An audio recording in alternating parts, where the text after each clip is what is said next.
বন্ধুরা, তোমরাও কি এরকমের সুন্দর পাউচ বাড়িতেই বানাতে চাও, তাও বিনা পয়সায়? আজকে আমি তোমাদের সাথে শেয়ার করব কোনো ঝামেলা ছাড়াই এই রকমের পাউচ তোমরা বাড়িতেই বানাতে পারবে, সেটাও একদম জিরো কস্টে। তোমাদের কি বিশ্বাস হয়? তো হ্যালো বন্ধুরা, কেমন আছো তোমরা সবাই? আশা করি প্রতিদিনের মতো তোমরা খুব ভালো আছো। আজকে আমি পাউচটা বানাবার জন্য এই রকমের একটা পুরনো জ্যাকেট ছিল। তো তোমরা জানো এই জ্যাকেটের কাপড়গুলো কতটা ভালো হয়। তো সেই জন্য ভাবলাম এটা ফেলে না দিয়ে আজকে তোমাদের সাথে এটা দিয়েই কিন্তু তোমাদেরকে পাউচটা বানানো দেখাবো। তোমাদের কাছে অন্য যে কোনো কাপড় থাকবে সেটা দিয়েই করতে পারো, আর আমি তো চেষ্টা করি পুরনো জিনিস দিয়ে নতুন কিছু করে নেওয়া, তাই জন্যই তোমাদের কাছে এটা নিয়ে চলে এলাম। তো দেখো, জ্যাকেটের ভেতরের অংশটা ব্ল্যাক আছে আর উপরেরটা রেড আছে। তো প্রথমে আমি এর থেকে একটা পিস কাট করলাম। পিসটার মেজারমেন্ট হচ্ছে 20 ইঞ্চি বাই 15 ইঞ্চি। তোমরা যে কোনো কাপড় দিয়ে কিন্তু এটা তৈরি করতে পারো। এতে কোনো ফোম শিট বা কিছুই আমি ব্যবহার করছি না, কারণ এটার ভেতরে ফোম শিট অলরেডি দেওয়া রয়েছে। আর এখানে আমি একটা জিপ নিয়ে নিয়েছি। তো আমি ব্ল্যাকের দিকটাতে করছি, তোমরা চাইলে অপর দিকটাতেও করতে পারো। তো ব্ল্যাকের দিকে আমি কি করছি, একটা জিপ নিয়ে নিয়েছি, আর জিপের সোজা ভাগটা ভেতরের দিকে রেখেছি আর উল্টো ভাগটা উপরের দিকে রেখেছি। তো দেখো, এরকম করে করে নিয়ে, আর এখানে কিন্তু রানার লাগানো হয়নি, আর জিপটা একটু 1 ইঞ্চি মতন বেশি রেখে দিয়ে আমি এটা কেটে নিলাম। আর যেখানটা সেলাই করেছিলাম এখানে যে কাপড়টা এক্সট্রা ছিল ওটা আমি কেটে বাদ দিয়ে দিলাম। আজকে আমি কোনো লাইলিনও ইউজ করব না, শুধুমাত্র এটা দিয়ে তোমাদেরকে করে দেখাচ্ছি। এবারে জিপের আরেকটা যে হাফ পার্টটা আছে ওটা আমি খুলে নিলাম। এটা আমি খুলে সরিয়ে দিলাম। এবারে দেখো, এটা এভাবে টপ স্টিচ দিয়ে নিতে হবে, তাতে কি হবে, জিনিসটা সুন্দর করে বসে যাবে। আর আমার কাছে একটা পুরনো লেসের টুকরো ছিল, সেই লেসটাই আমি এখানে ব্যবহার করছি। তোমরা চাইলে এটা স্কিপ করতে পারো, এটা শুধুমাত্র দেখতে ভালো লাগার জন্য। তো কিভাবে করছি চলো তোমাদেরকে মেশিনে দেখিয়ে দিই। তো এরকম করে উপরে রেখে টপ স্টিচে আমি এটাকে বসিয়ে দিচ্ছি। এইভাবে বসিয়ে দিয়ে নিচের দিকটাও এইভাবে সেলাই করে নেব, এক্সট্রাটা কেটে দিচ্ছি।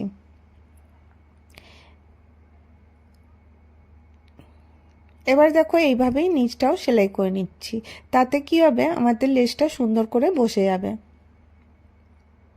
আর জিপের আরেকটা অংশ যেটা ছিল সেটা এবারে এখানে অ্যাটাচ করতে হবে। তো যেইভাবে উপর দিকটা করলাম ঠিক সেইভাবেই করতে হবে।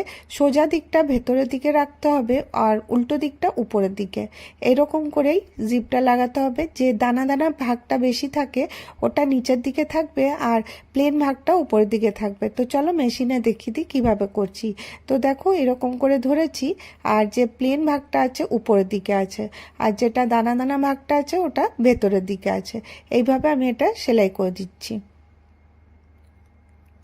এবার দেখো, দুপাশটাতে আমি লেসটা লাগিয়ে নিয়েছি আর জিপটাও লাগিয়ে নিয়েছি। এবারে জিপের মধ্যে আমি রানারটা লাগাবো। জিপের রানার লাগাবার জন্য একটুখানি তারটা খুলে নিলাম, আর দিয়ে ভেতর থেকে দুটোকে নিয়ে এরকম করে ঢুকিয়ে দেবো, আর এরকম করে একটু টান দিলেই কিন্তু জিপটা ভেতরে ঢুকে যাবে। আমি এখানে দুটো জিপ লাগাবো দুপাশ থেকে। তো দেখো, এটা প্রথমে একটা লাগিয়ে নিলাম, আর অপর পাশটা ঠিক ওইভাবেই ধরবো, ধরে আরেকটা জিপ নিয়ে এখানটাতে জিপটা রানারটা এর মধ্যে লাগিয়ে দেবো। প্রথমে এখানে এক্সট্রা কাপড়টা কেটে দিয়েছি আর জিপটা আর মধ্যে রানারটা দিয়ে দিয়েছি। দেখো, এখানে দুটো রানার ইউজ করছি, আর করে এটা আমি এখানে লাগিয়ে দিলাম। তোমরা এখানে একটা রানারও ইউজ করতে পারো। আর এরকম করে দেখো, এটা এবারে উল্টো করে নেব। করে নিয়ে ঠিক মাঝের অংশটাতে আমি এরকম করে দুটোকে একদম বরাবর করে রাখবো। রেখে এই যে যেখানটায় বরাবরের জায়গাটাতে একটুখানি কাট করে দেবো, দুপাশে একটুখানি কাট করে দেবো, যাতে আমাদের বুঝতে সুবিধা হয় মিডিল পার্টটার জন্য। আর এটাতে আমি তোমাদেরকে বললাম কোনো বিশেষ কাটিং করব না, শুধুমাত্র একটা পিস দিয়ে এটা কিন্তু তৈরি করে দেখাবো।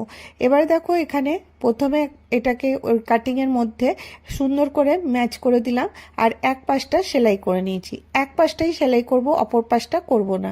এবার দেখো, সেলাই করার পরে এক্সট্রা কাপড়টা দিয়ে আমি কেটে দিলাম, আর এখানটায় রাফ এজেসটা দেখা যাতে না যায় তার জন্য আমি একটা অন্য কাপড় নিয়েছি, নিয়ে আমি এটাকে কভার করে দিচ্ছি। এতে কি হবে, তোমাদের যে পাউচটা তৈরি হবে ওটা একদম বাজারের মতন লুক আসবে। এবার এটা ফোল্ড করে আমি অপর দিকটা ফিনিশ করে নিচ্ছি। এতে কি হবে দেখো, একদম কত সুন্দর হয়ে গেল। আরেকটা আমি এরকমের 7 ইঞ্চির একটা কাপড় নিয়েছি, আর এরকম করে আমি ফোল্ড করে দিচ্ছি। এর মেজারমেন্টটা তোমরা তোমাদের হিসেব মতো নিতে পারো। একটা পাতলা স্ট্রিপ তৈরি করতে হবে। এরকম করে দেখো সুন্দর করে এটা সেলাই করে দেবো, স্ট্রিপটা রেডি হয়ে যাবে। এই স্ট্রিপটা আমি এই পাউচটার মধ্যে লাগাতে হবে। তো কিভাবে লাগাবো, এক পাশটা তো আমি সেলাই করে নিয়েছি আর অপর পাশটা খোলা আছে। এটাকে জাস্ট এরকম করে ডবল করে নেব। ডবল করে নিয়ে এই যে জিপটা যেখানে লাগানো আছে ঠিক তার মাঝখানে এটাকে আমি এইভাবে লাগিয়ে দেবো। এইরকম করে ধরে এইভাবে আমি এটাকে সেলাই করব। তো যখনই এটা সেলাই করার আগে এটা লাগিয়ে দেওয়ার পরে এখানে তোমরা একটা বল পিন লাগিয়ে দেবে। তাতে কি হবে, তোমাদের কাপড়টা জায়গার থেকে সরবে না, আর ইজিলি কিন্তু এটা সেলাই করা যাবে। নাহলে পরে কি হবে, স্ট্রিপটা সরে যেতে পারে। তো দেখো এইভাবে আমি এটা সেলাই করে নিলাম। আর যে পাশটা অপর পাশটাও এইভাবে ফিনিশ করে নেব, যাতে এটা রাফ এজেসটা দেখা না যায়। সম্পূর্ণটা তোমাদের সাথে শেয়ার করি যাতে তোমাদের বুঝতে একটু অসুবিধা না হয়। এতটা পর্যন্ত আশা করি তোমরা বুঝতে পেরেছো। এটা খুবই সোজা, জাস্ট খালি এইভাবে এটা আমি করে নিলাম। এবারে দেখো এটাকে এরকম করে ধরবো, বেলুনের মতন ফুলে যাবে। ফুলে যাওয়ার পরে আমি এটার মধ্যে এরকম করে এটাকে চেপে দেবো। কিভাবে করছি তোমরা বলার থেকে বেশি স্ক্রিনে দেখে বুঝতে পারবে। এরকম করে ইভেনলি চারদিকটাকে সমান করে ধরে নেওয়ার চেষ্টা করছি। এই কাপড়টা মোটা হওয়ার কারণে, কারণ এটা জ্যাকেটের কাপড়, তো বুঝতে পারছো এটা একটুখানি ফুলে আছে। এইভাবে দেখো আমি অ্যাডজাস্ট করে এটাকে সুন্দর করে বসিয়ে রাখছি।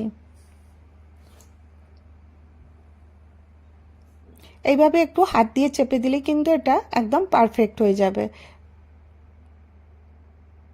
এবারে কিন্তু একটু মন দিয়ে দেখতে হবে তোমাদেরকে, এবারে আমি কি করছি। তো দেখো এরকম করে একদম দুদিকটাই সমানভাবে হয়েছে, এভাবে একটু মেপে নিতে হবে। এবারে দেখো এটাকে এরকম করে খুলে দিলাম। এবারে এই যে নিচের পার্টটা আছে এটাকে এবার আমাকে মেজারমেন্ট করে নিতে হবে। এরকম করে রাখবো, রেখে এখানে আমি দেখো টেপ নিয়ে নিয়েছি। এটা এবারে আমি নিচের দিক, এটা নিচের দিক, এটা উপরের দিক, তাই তো। এবারে নিচের দিকটাতে আমি এখানে 3.5 ইঞ্চিতে একটা পয়েন্ট দেব। তো দেখো এরকম করে 3.5 ইঞ্চিতে আমি একটা দাগ দিয়ে দেবো। এটা কিছুই না, একটু মন দিয়ে দেখো তাহলেই বুঝতে পারবে, খুব সোজা। এবারে দেখো 3.5 ইঞ্চিতে এখানে দাগ দিলাম, আর উপর থেকে নিচ্ছি এবারে এখানে 5 ইঞ্চি। এখানে কততে দিলাম, 5 ইঞ্চিতে। জাস্ট খালি এভাবে দিয়ে দিতে হবে, আর দিয়ে আমাকে এটাকে সুন্দর করে মিলিয়ে নিতে হবে। তো স্কেল দিয়ে বা টেপ দিয়ে তোমরা এটাকে সুন্দর করে একটা সোজা লাইন টেনে নেবে এই দুটোকে ম্যাচ করে।